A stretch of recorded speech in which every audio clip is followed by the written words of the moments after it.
मला असं वाटतं का नुकत्याच 4 महिन्यापूर्वी जी काही लोकसभेची निवडणूक झाली त्याचा वचपा खऱ्या अर्थानं विधानसभेला सर्वच महाराष्ट्रातील मतदारांनी या ठिकाणी काढलेला आहे.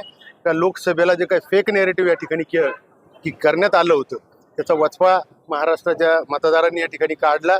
आणि या 5 वर्षाच्या कार्यकाळामध्ये जे काही पहिले 2.5 वर्ष आणि त्याची तुलना उर्वरित 2.5 वर्षाची केल्या गेली त्यामध्ये आपल्या राज्याचे मुख्यमंत्री आदरणीय शिंदे साहेबांनी जे लोकाभिमुख निर्णय या ठिकाणी घेतले, सर्वसामान्य माणूस हा केंद्रबिंदू ठेवून अनेकांच्या कुटुंबांना म्हणजे मुख्यमंत्री माझी लाडकी बहीण योजना असेल, वीज बिल माफ असेल, 1 रुपयात पीक विमा असेल, असे अनेक निर्णय त्यांनी घेतले. आणि मला असं वाटतं का त्याचंच रूपांतर या मतामध्ये होऊन एक क्लीन स्वीप महायुतीला या ठिकाणी मिळालेलं आहे.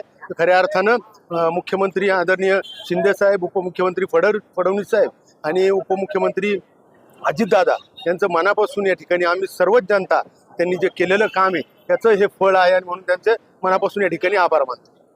पुढचा मुख्यमंत्री कोण कसं बघतात? खरं तर महाराष्ट्र हा प्रतिगामी विचारांचा आहे. पुन्हा एकदा महाराष्ट्रातल्या जनतेनं दाखवून दिलंय केवळ शिव्या शाप टीका करून चालत नाही तर विकासानंच विकासाचं उत्तर द्यायचं असतं.